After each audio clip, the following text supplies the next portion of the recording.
I got into boxing because my granddad ran an amateur boxing gym. It's been going for about 43 years and my dad was also a boxer. So it was very much part of my family, and when I was about 6-7 years old they started taking me to the boxing gym, and I just absolutely loved it. So why I love it I don't know, but that's how I first got into it. Pave the Way has come about because when I turned professional, usually you have a boxing nickname, and we did have some ideas for that, but when I was thinking about it, it felt more important to me to have something that I stood for and believed in beyond boxing.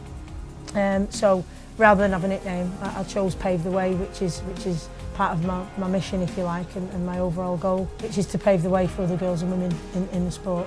So that's how that phrase as such came about, and it just felt right, you know. That was what I was trying to do.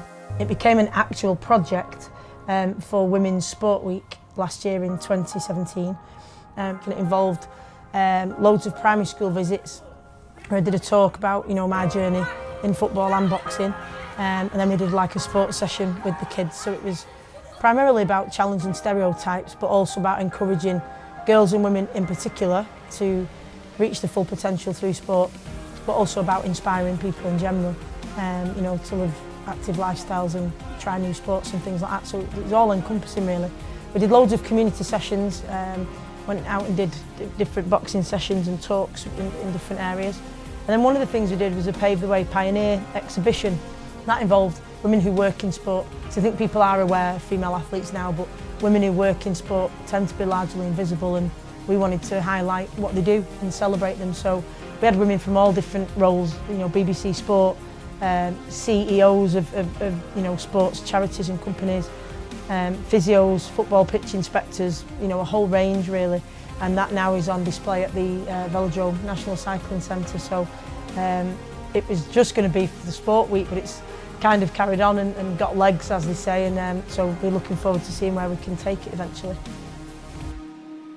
Ultimately, I hope we don't have a need for it. I hope that by the time, you know, my little nieces and my little sisters and, you know, kids of that age are my age, I hope Pave the Way just will have been a thing of the past that we needed at one time, and now we don't, because they're going to hopefully grow up in a world where we don't need to be paving the way specifically for girls and women, because we're accepted, we're celebrated for what we achieve, just like our male counterparts. And gender should never be a barrier to human potential, nor should any aspect of humanity, whether that's race, religion, whatever it is. So I hope ultimately that, you know, the end goal would be that we don't need Pave the Way, but until we do, I'm going to, you know, I'm just going to do absolutely everything I can to make it better for the next generation, just like people have done who came before me.